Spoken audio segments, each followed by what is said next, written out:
Welcome back, everybody. I hope you guys are doing great. It's been roughly 1 month since my last YouTube video was posted, and today I'm excited to bring you a new install.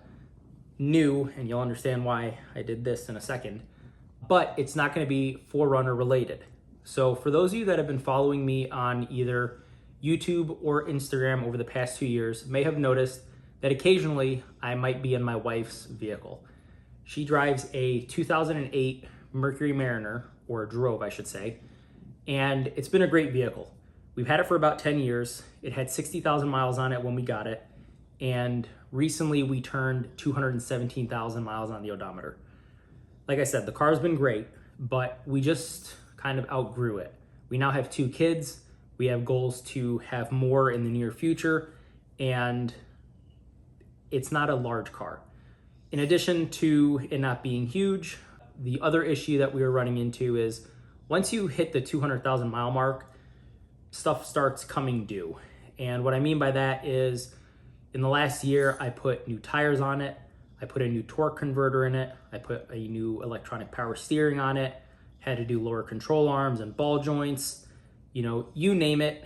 Everything that could come up for maintenance came up. I changed the AC condenser, the AC compressor, clutch, the Freon.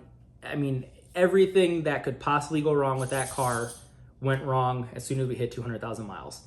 And that's not to say it's a bad car. The car has been absolutely reliable since we got it. But, after a certain amount of time, stuff starts going bad. And it just so happened that at the 200,000 mile mark, everything's like, I'm bad, I'm bad, I'm bad. So I got tired of putting money into it. And again, with wanting to have more kids, I wanted something larger and I wanted something safer for my current children, Leland and Nora. So about 4 weeks ago, I went ahead and bought my wife a Lincoln Navigator. Paid it off, super happy with it so far. It's been phenomenal. It is a beautiful car, both inside and out. It's fully loaded with heated steering wheel, heated and cooled front seats, heated rear seats, you name it. Immediately, I wanted to start modifying stuff because it's in my nature. And I proposed putting in a dash cam. My wife said something along the lines of, hey, you want to mod the shit out of your car? That's cool. I want to keep this thing stock. I like it as is. Don't at me. So I was like, all right, that's fair. And I kind of let it go. Now, she was driving on the highway, I want to say 2 weeks ago, and somebody was driving like a Class A-hole. And it really kind of spooked her because 1, our children were in the vehicle, and 2, it's a Navigator. We spent quite a bit of money on it, and we want to have this car for years to come, and we want to take care of it, and it's got a good title on it right now. We'd like to keep it that way. So she got a little spooked by somebody's erratic driving. And when she came home, she said, hey, remember you said something about a dash cam? I'm open to, installing one. So I reached out to my wonderful sponsor and trusted dash cam partner, Wolfbox. And I told them, hey, I got a Lincoln Navigator. I don't think there's any videos as far as Wolfbox G900 TriPro installs go. So let's make something happen. And like 4 days later, it's on my doorstep. They sent me the whole complement. They sent me the 33-foot rear camera wiring harness. They sent me the hardwire kit for the vehicle. That way, when you turn the key, it's on and you have the parking modes and everything. And they also sent me the mirror mount. I think this will work. This is for F-150s and other Ford vehicles, but keep in mind, Lincoln is a Ford Motor Company brand, if you will. So I think the one that I got will work. We'll see once I get to installing it, but I think we'll make everything look factory with the mount that I got. So today, we're gonna be installing the Wolfbox G900 TriPro in my wife's Lincoln Navigator, and we're gonna put the bumper cam in the front, and I'm gonna show you guys how to do everything, and I'll let you know if it was worth it. So let's get to it. As is true with all my install videos, I try to do an unboxing. That way my viewers that might be new have an idea of what's in the box and what to expect. So this is the G900 TriPro. It's got a 4K front-facing camera. It's got a 2.5K rear-facing camera. And then it's got a 1080p bumper cam that you can use both in the front or rear of your vehicle. Now on my friend's car, we end up putting the bumper cam, the license plate, right above the trailer hitch. That way he could use it for backing up purposes. On my 4Runner, I put it on my front bumper. That way I could see in the front if I go off-roading or if I need to park, you name it. I just get more visibility in the front. So when you take the top off of the box, you get the little piece of paper that shows all the connections and what everything is for, both on the top of the mirror and the bottom. You then have the beautiful G900 TriPro Bumper Edition. Now, this one does come from Wolfbox with these little clips that allow you to, think of like a rubber band. It allows you to attach this to your existing mirror if you do not want to remove what you already have in the vehicle. I do, so I'm going to end up removing these and putting a mount on this mirror that makes it appear factory. But this is how it comes out of the box. Yes, that says happy birthday. It was my birthday a couple of days ago. But yeah, this is what it looks like. In addition, you have the license plate bracket for your rear camera. I'm not going to use this because I'm going to mount mine under my wife's spoiler on the Navigator. You have user manual. You have the 1080p bumper camera, and then the rear camera cable. Now, I'm not going to use this rear camera cable because the Navigator is a longer vehicle. So I went ahead and got the 33-foot rear camera cable. Now, you don't necessarily need this, but because the Navigator is longer, I wanted to play it safe and not run out like 2 or 3 feet short while I did the install. So that is an option for purchase. So I'll end up using this for the front of my wife's vehicle. I'm gonna put it in her front bumper, and then I'm gonna run the 33-foot rear cable.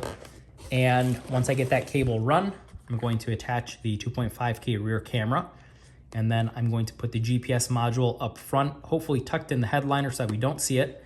And then, you have cable clips and a pry tool to help tuck stuff and, hide all your wiring and, things that you don't want seen when you install the Wolfbox.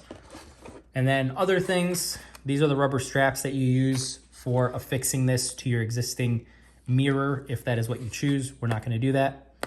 We're also not going to touch the accessories. And there's a power supply cable with charger. We're not going to use that because, as I showed you guys earlier, I have this right here, which is the Hardwire kit.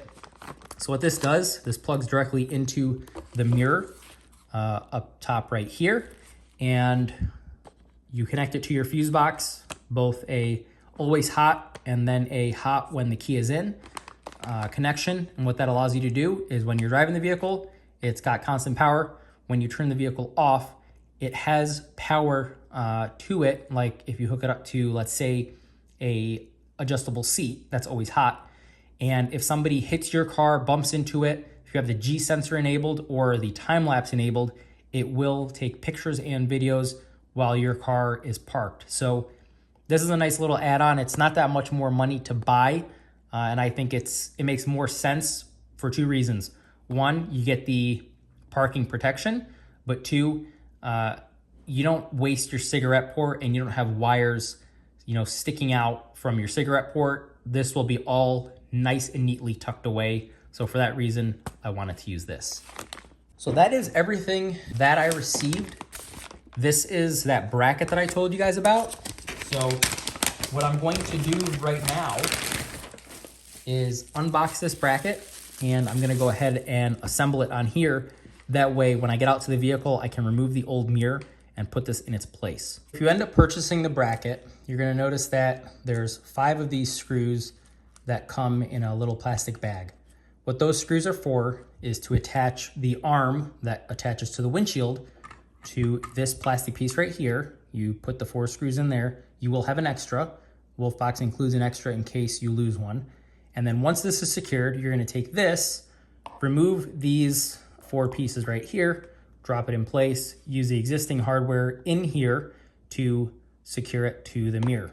Now, Wolfbox did send me this right here. And what this is, we don't know if the piece that's on the windshield will work with this bracket yet. So he sent me this just in case. And what this is, if the bracket that's on the windshield does not work, I will remove it, glue this on there, and then this will allow this new bracket to slide into place, lock into place with that screw. And now I have a viable option to secure this to the windshield itself. So I'm gonna put this to the side because I really don't think I'm gonna need this, but that is an option. So the first step is to attach this right here and put these 4 screws in the holes and tighten them down. Now keep in mind, when you are attaching these, you don't need to torque them to death.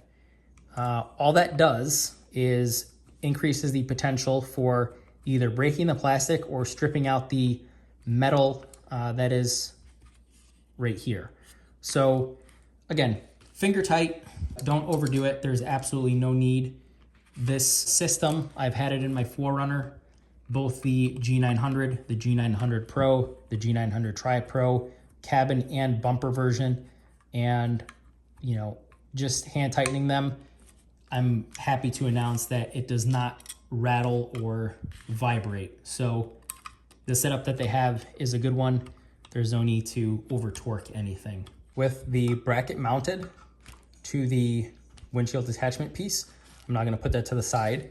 Now what you're gonna do is take the mirror and with a flathead or a knife, whatever, you're going to gently pry on these rubber pieces, making sure to not stab yourself in the hand while removing them. So I'm just gonna take them and throw them to the side because they're gonna go in the trash.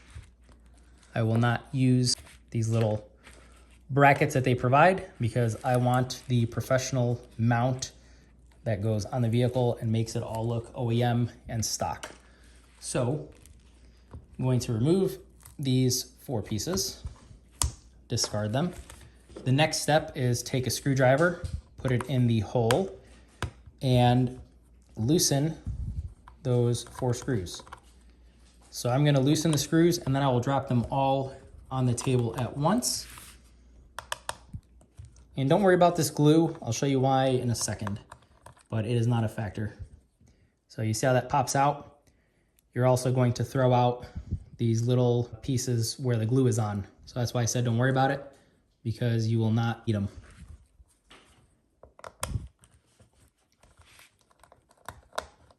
Okay, now that they are all loose, I'm going to carefully put it on its other side, and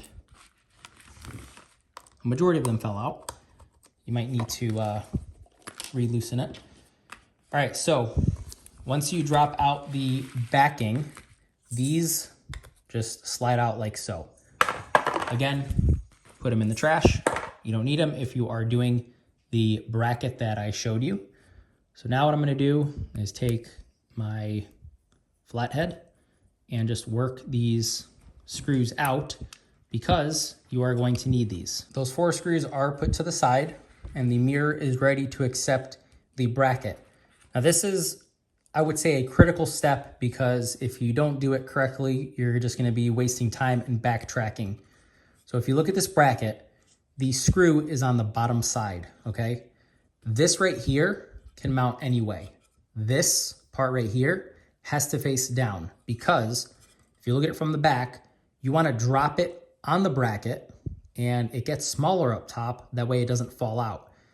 If you go this way, first off, it will never work because the piece that's on your windshield won't allow it to. But if you go this way, think of it as being able to slide out because the part that gets smaller is on the bottom. So you want it to drop into the bracket and then lock in place with the screw on the bottom. So, Wolfbox, upright. You're gonna take this with the screw facing down, drop it in place like so, and then put the screws that came out of the mirror right back in the mirror. Now, again, do not over torque these. You will strip out the internal components, and then you will have either to glue it or beg Wolfbox to send you a new one because of your carelessness. So again, just finger tight. This is not going to rattle. I promise you, it will be nice and sturdy, and it will serve its purpose even if you hand tighten it. This is all you have to do to get the bracket on the Wolfbox. So now what I'm going to do, because I'm dying to know, is I'm going to go out to the vehicle, remove the existing mirror that is on the Navigator, and I will see if this right here will fit on what's on the windshield. If it doesn't, then I need to glue this on the windshield, and I will not be installing this today because I will need it to cure. But I can run the wires for the rear cam, the bumper cam, and the front cam. So let me go see if I can install this on the windshield. I think I will be able to, and then we will proceed. We're in my wife's beautiful Navigator.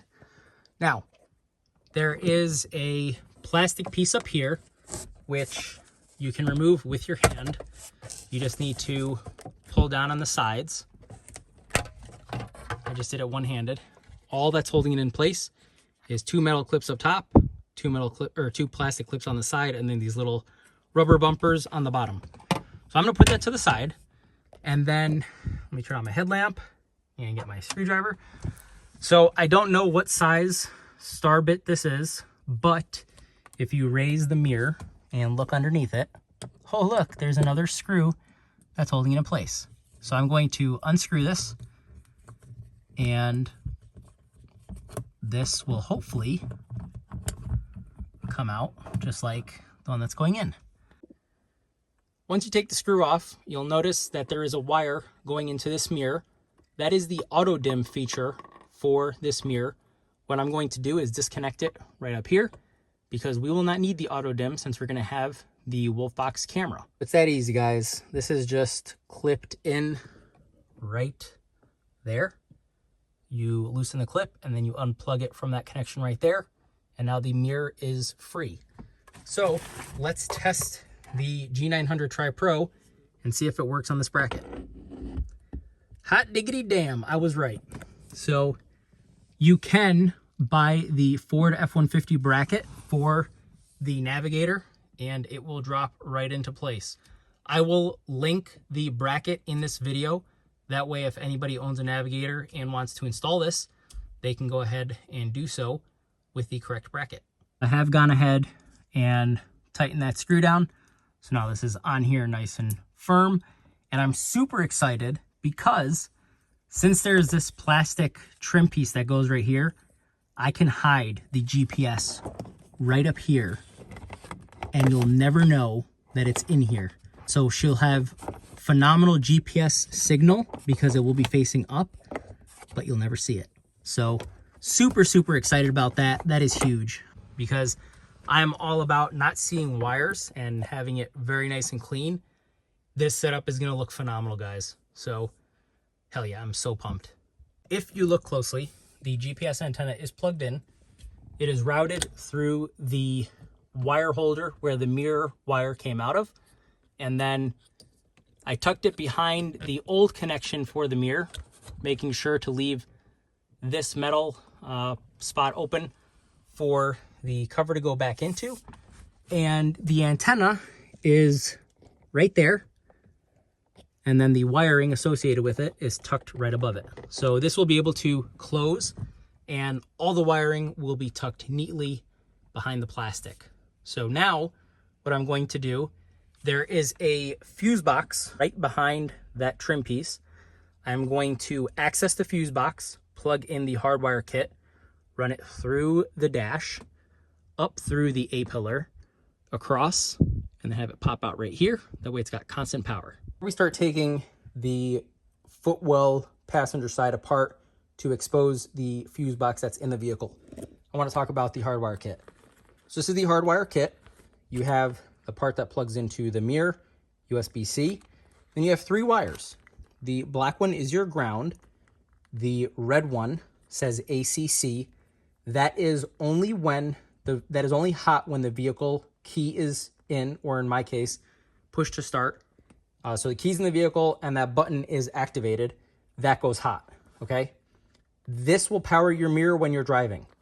This one right here that says B+ is your always hot wire. So this is going to connect to, for example, your power seats. Why your power seats? Your power seats are always hot. How do you know? If you're sitting in the car and you adjust your car before you put the key in and they move, that's how you know. So I will post an image, probably right here, of the fuse box for this Navigator. It's a 2019 Lincoln Navigator Reserve, and it will show you guys the fuses that I'm going to tap into. I will also show it in the next few steps. But this comes with numerous fuse sizes. You need to identify what fuse works for your year, make, and model vehicle. But I'm going to identify which one I need, and then I'm going to tap into the corresponding fuses for my vehicle. Access the fuse box on a 2019 Lincoln Navigator. You're going to go to the passenger footwell. There's a little tab here. Stick your finger behind it, pull towards yourself, and then right here, there's little slots that this panel slides into. So you're just going to gently pull away from yourself. This one's out. So now we just have to do the top one. With that panel removed, you can put it to the side. And if you look over here, that is your fuse box. So we're going to tap into a few of these fuses. I will identify that shortly. And then you're essentially going to run that USB-C wire up through here, up through the pillar, through the headliner, to right there. Much easier than it sounds, guys. Do not freak out. You're not going to ruin your Navigator, and we're not going to get anything dirty. That's what I keep telling myself. So let me identify which fuses I need to plug into, and I'll show you guys how to route it and the fuse spots that I identified for this Navigator. I have properly identified a few things. I've identified what fuses I'm going to tap into in the passenger footwell fuse box. I've also identified the correct add a fuse size that I'm going to need. So for a Navigator 2019, you're going to use this size right here. The best way to identify what you need is by looking at the fuses, pulling one out, and seeing what fits. So you can plug this into a pre-existing fuse. If you remove the fuse and plug this in, and if it sits well, you're good to go. So what I did was I identified that, and as you can see here, I've already connected this one. Now, I went a step further, and I put some heat shrink on here. This is not going to come apart, but I have OCD. I like my wiring nice and neat, and I want to ensure that water and the connection is never going to come loose, because I don't want to have to revisit this later on. So the way that this works is I tighten this a little bit with a pair of needle nose pliers. I just, tighten down both sides a little bit more to make it a little tighter. And what you're going to do is plug this in to the other end. It's going to be really hard to do one-handed, but we'll try. So that has been plugged in. It's a nice and tight connection. The next thing you're going to do is take this little clear piece and you're going to slide it over. You're going to do the big side first. They're going to take the little one and you're going to slide the little one into the big one. And that creates a nice little waterproof connection. Now, I went a step further and took a piece of heat shrink. I slid it over it, I heated it up, and now for sure it's not going to come apart, as you can see right here. Just make sure if you do this step that you slide the wire identifiers further back and don't get it, trapped under the heat shrink, because you might have a hard time remembering which is which. So what I'm going to do now is heat this up, and then I'll show you guys exactly where I'm going to plug in the the battery one and then the ACC one. And then I'm going to show you also where to ground it out. This step is not required, but if you want to ensure that you ground this properly, I highly advise you do it. Now, this is the door seal. As you can see, all I did was pulled it back, okay? Pulling it back exposes this trim piece that starts right here and ends right here. you're just going to slowly pry right here, okay? And I say slowly for a few reasons. One, you don't want to ruin the pieces that snap into place. But two, there is a wire here that allows the Lincoln to illuminate. So what I'm going to do is loosen this connection by pushing down here. I've unplugged this, so now this piece is loose. The only thing you want to do once you get the bottom section loose is there's one connector up here. I'll see if I can get it on camera. That goes through this bracket right here. So again, carefully, you're gonna pull until it is loose. Now it is loose, I'm going to slowly and carefully continue to pull it out of its existing spot. And I might have to set down my phone just because this is in there pretty deep. Okay, I got it. So now I'm going to take this trim piece with the light and set it to the side. So now what that does is it exposes the ground nut that is right here. So I'm going to loosen this nut and then put this black ground right behind the nut. And that is how you know that you've grounded it properly. I've gone ahead and removed this piece. I didn't get it on video, but I'll show you why. So with a pry tool, you're gonna stick it right here, pull, and there's 1, 2, 3, 4, 5, 6 plastic pieces that hold it in place. Again, if you're careful, you will not damage it. So I'm gonna put that to the side. Now, for those of you that are wondering, yes, I will tell you, it is a size 13 that you're gonna use for this ground. There you go. Now, I've already gone ahead and attached the ground, and I put it underneath the bolt, but in this little channel right here, so it sits nice and neat. And then the excess wire, I'm just going to tuck back here. Nobody will ever see it. So what I also did was I routed, so I put the ground here. I've got the 2 ATA fuses hanging right here, and I have this so that it goes upwards. Now I did, as you can see, use 2 zip ties to keep that wire management nice and neat. I might throw a zip tie right here to keep this attached to this metal bar so it doesn't rattle.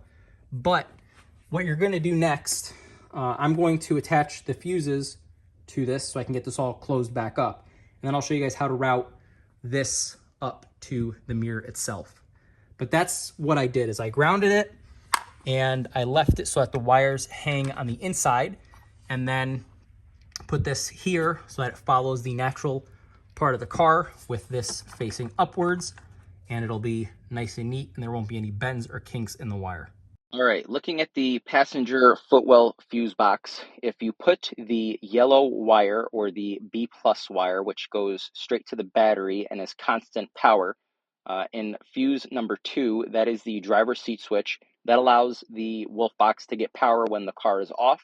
That way, if you have G-sensor mode enabled and somebody hits your car while it's parked, or if you have the time-lapse enabled, it will have power when the vehicle is off and you're not in it. Now, the ACC or the accessories, the red wire, I put it in fuse spot 37. That is the heated steering wheel component. And I put it in there because when the vehicle is off, but you hit the start button and the accessories come on, that starts your Wolfbox meter automatically. And then same thing when you step out and you press the start-stop button and close the door, it will turn off. So those are the fuses you want to use to make sure that everything is wired correctly in your 2019 Navigator. What we are able to do is put that trim piece back in place, plug it in, put the door seal back in, put the fuse box cover back on, and route this up. So I'm going to do that now. I'm not going to film it because it is exactly what I just said. You're putting trim back in place and putting the door seal back in place. If you need instructions on how to do that, probably shouldn't be doing this to begin with. And for those curious, you can stick a zip tie back here and connect it to that module. And yeah, it's not going to move now. So that'll stop rattling. That'll stop the fuses from potentially coming out of the fuse box, and it will prevent any sort of noise while you're driving. I must say, this is turning out to be one of the cleanest installs I've done so far. And it's not because I'm getting better. It's just everything is, so far, knock on wood, everything so far is going super well. So what I've done is I've closed everything back up, plugged in the light, put the trim pieces back, got the fuse box panel put back in place. Everything closed phenomenally. There's no kinks or binds. I actually ran this behind the metal pillar that was here. So now when you remove the trim, it's right here, ready to go. So now all I'm gonna do is run it up the pillar, keeping in mind that there's airbags here.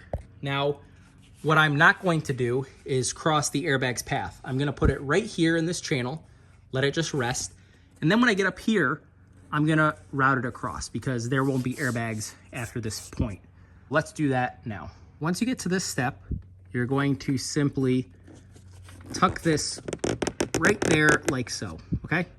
You're then gonna take the remaining door trim and push it back in place. So now everything should look normal. The car should not look like it was tampered with at all. What you're gonna do here is you're gonna grab your little orange pry tool, and I can't show you really one-handed, but you're just going to tuck it in that little crease. See how it disappears? That's exactly what you want. So you're gonna tuck it underneath this crease until it pops out right here. And then you're gonna run it right above the headliner and pop out right there. So that's what I'm gonna do next, and I'll show you where it's gonna sit. The wire has been tucked up behind the headliner. There is no exposed wire, no droop, because it is above the headliner. Comes down here. Again, I tucked it behind that cable holder, and then here it is right here. I did not plug it in, but it is now ready to go. And all that slack is gonna get tucked behind that trim piece, so you will not see almost any wires.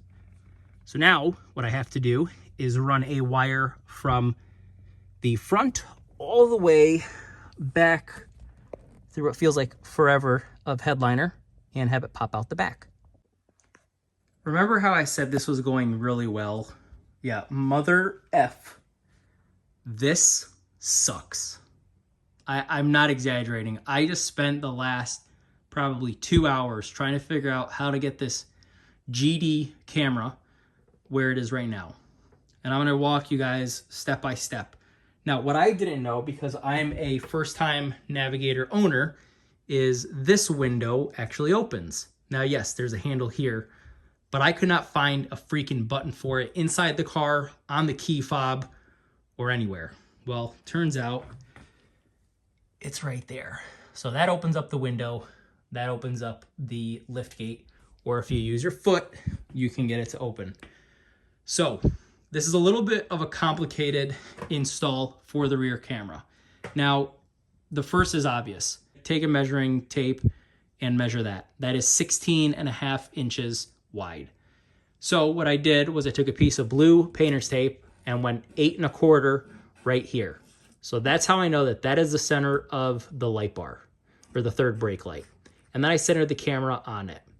Now, how the hell do you tuck the wire between the spoiler and the glass? Because if you look, there is no clearance whatsoever. Well, what you do is you open the glass, and then there are 4 10mm bolts. 1, 2, 3, and 4, okay? Now, this is where it gets fun. So this little wire piece, let me see if I can show you. This little wire piece right here is too wide to fit between the spoiler and the glass without removing it. So what I did was I took a knife, and instead of it being round now, it's got 2 flat sides. I cut right through it. I don't care. Now, one thing to pay attention to, there is a little channel right here. That is how you line up the 2 wires, or I guess both ends. So what you do is once you cut it, and once you loosen these bolts, don't take them off all the way, it will allow you to push well, I guess pull on the glass, push on the lift gate, and shim it through right here. Again, don't force it, but if you cut it enough, like I did, it will give you enough clearance to run it through here. So now, because I cut it, what I'm going to do is use electrical tape, heat shrink, and heat shrink the connections. Now, before I go ahead and get this all closed back up, tighten those bolts, and heat shrink it, let me show you how I did the wiring for the inside. So, for that, that's another fun little project. You're going to remove this trim piece where the seatbelt is located. Now, this you just pull down and it comes out, as is evident right here. So you're going to put that trim piece to the side. Keep in mind the seatbelt's still attached to it.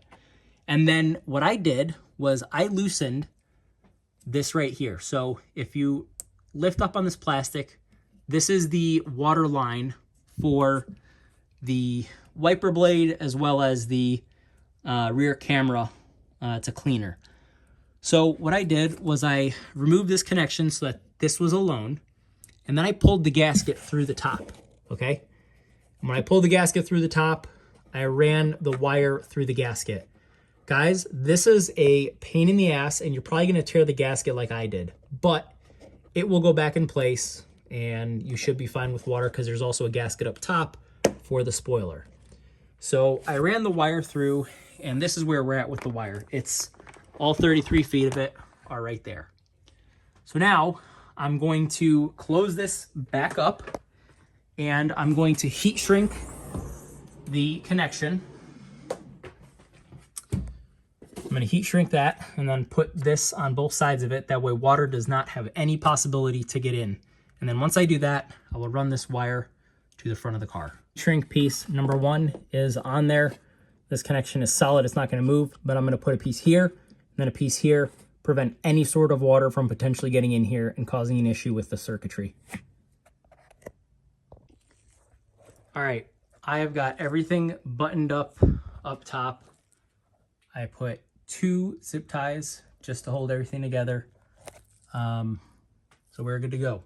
So now what I'm going to do is I'm going to route this wire right here across here behind this trim piece, and then I'm just going to follow the headliner all the way across. It's not complicated, guys. You just got to tuck it up in the headliner and take it all the way across. And then once we get to the front, same thing. You just tuck it behind the headliner up front and it'll pop out there. Now, what I'm going to do is I'm going to roughly guess how much I need, and then the rest of it, I will tuck, all the excess, I will tuck right here because this is all a void. So I don't want 33 feet bunched up in the headliner over there where you can see it. I'll put it in this plastic void right here and you'll never know. So keep that in mind. All the excess will be right there. If I could redo this, what I would do is one thing. Instead of having the wire come out of this hole and run across, what I would do is have it run through the vehicle and have it pop out right here. And the reason why is because I told you you're gonna tuck the excess. Well, I didn't end up tucking it here. There's a huge opening. Let me get in the car and I'll show you. There's a huge opening right up here. So I tucked all the excess wire right in there. You can't see it, but there's a spool of wire back there. And had I run that piece through there, it would all be tucked in there. But because I ran it through the outside, it's got to hang. But that's fine because the trim will hold it in place.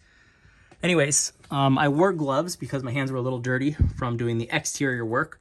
However, you can see there is no trace of the wire. It went up very easily.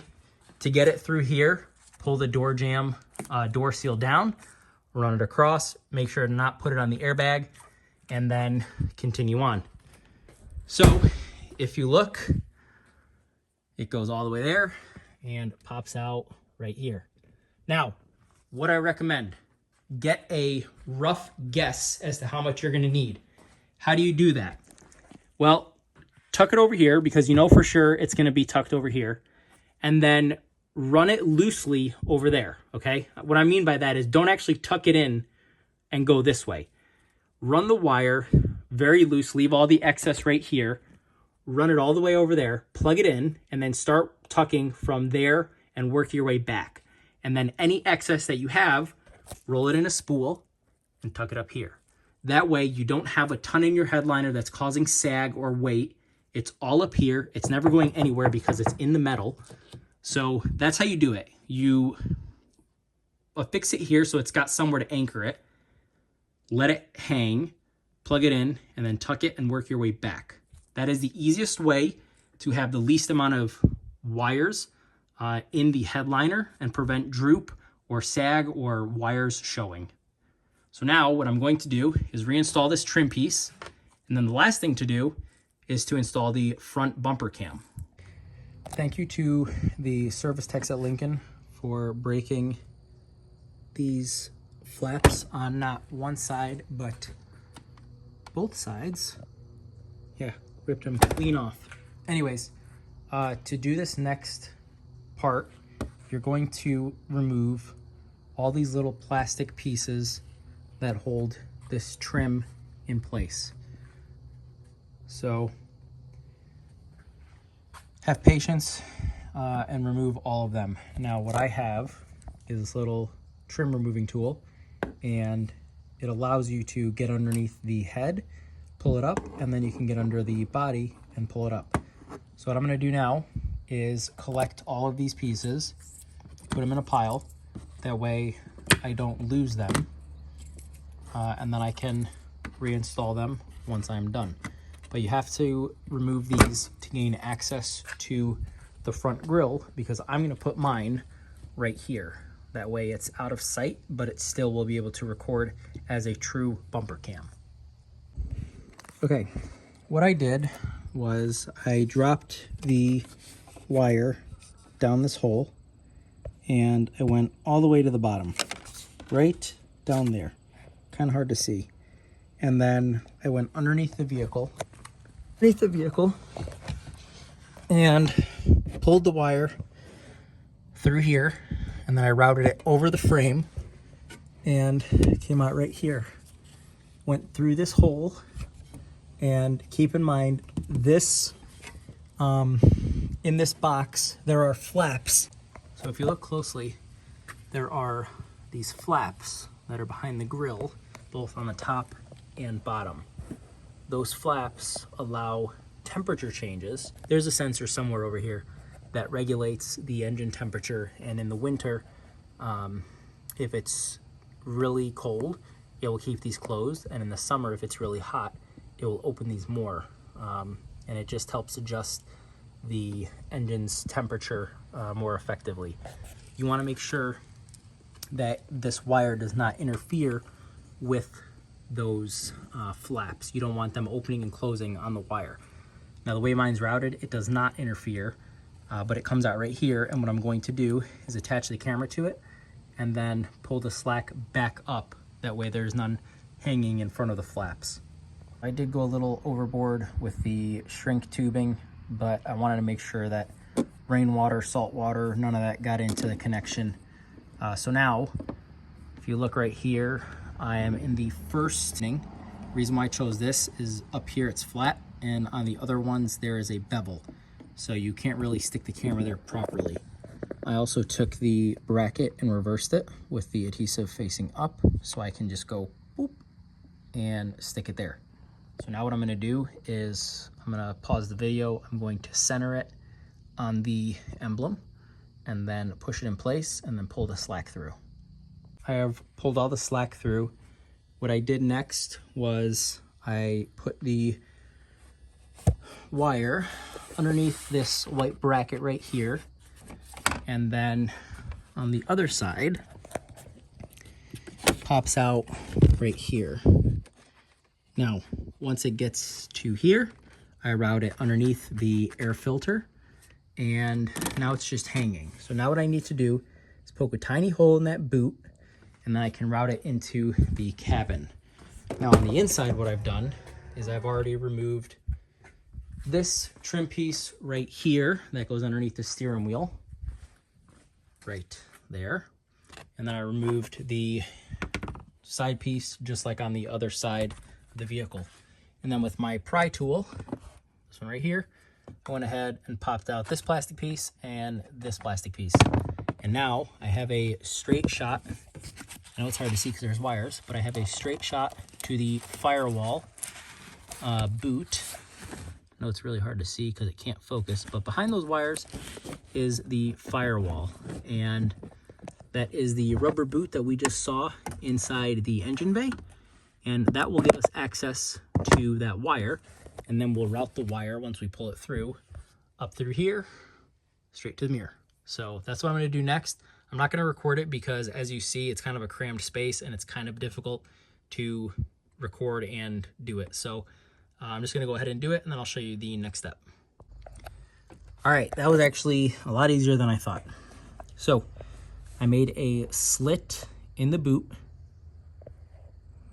very small one, but it allowed me to fish the jack through that hole.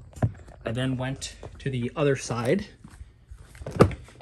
and did the same thing.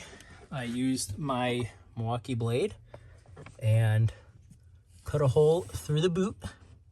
And then with a pair of pliers, I pulled the jack through the hole. Now, I am going to seal these holes with a silicone so that water does not come in, even though I don't think it will because the holes are very tiny, but I'm going to seal them up anyway. So now what I'm going to do is I'm going to tuck all the excess in this panel right here. But before I do that, I'm going to route it up through the pillar like we did on the other side, straight to the mirror. Did not show the step of getting everything tucked here, but it's fairly simple. The only modification that you're going to have to make is, if you look down here, you have to notch this plastic a little bit because the original one is a much smaller wire and you have a little bit more clearance with the old mount. With this one, you do not. So you just notch a little hole up top or a little C, and that allows the wires to tuck nice and neatly behind. So this is what it looks like. There's no hanging wires anywhere. And then this is the excess wire that I have from the front bumper cam. So what I'm gonna do now is I'm going to secure this back here. That way it doesn't rattle. And then I'm going to go ahead and close everything up to include the trim piece that goes in the engine bay and then the trim that goes here. And then once I do that, I will show you guys the final product. This is the camera. I just got done updating it. It looks phenomenal. This is the front bumper cam, and this is the front cam, and then this is all three of them together. All right, you guys, I just got done with the install about 2 hours ago. I helped Megan get the kids down for bed, and now I'm at the self-wash car wash. Just got done washing the car because it was pretty dirty. And now I want to show you guys the three cameras, how they look, and then go over, some features. So let's get into it. Full disclosure, I did do a firmware update on the unit prior to filming. If you don't know how to do a firmware update or are interested in learning about how to do a firmware update, if you scroll through my videos on YouTube, one of my last 5 videos, I believe, I show you guys how to update the firmware. The reason why I updated this one is when I checked the firmware version that was on it, it was pretty old, and the recent update that I installed on my 4Runner has a feature where you can say, "Hey Wolf," as a prompt, and then say the voice command. And the reason why I like this is because before, without the "Hey Wolf," you would be driving down the road and the radio would say something that sounds like Wi-Fi or something else, and the camera would activate those voice prompts without your knowledge. So now that you have to say "Hey Wolf" before the prompt, it really almost completely removes the possibilities for errors or hearing incorrectly. So that's why I updated this unit. Very happy that I did the update, and it's honestly phenomenal now. Guys, as always, if you found this video useful, please like, share, comment, and subscribe. I think I'm the first person ever to throw a Wolfbox in a Navigator. let alone a Wolfbox G900 TriPro Bumper Edition. So this is new, and if you know anybody that has a Navigator that wants to put a dash cam in but doesn't want it to look clunky or ugly, this is a perfect option for them. And if anybody is interested in buying a mirror, if you use the code JOEABATE, JOEABATE, that will save you money on Wolfbox's site. As always, guys, thank you so much. Your support is what allows me to make these kinds of videos, so I'm forever thankful for you guys. And like I said, if you found this useful, like, share, comment, subscribe, and share it with your friends. I will see you guys on the next one. I have quite a few videos that are about to drop. I just got to film them, so have some patience. I got a wide variety of content that's going to be coming out. F-150 stuff, 4Runner stuff, and maybe some more Navigator stuff if I get approval from the wife. So thank you guys as always, and I'll see you soon.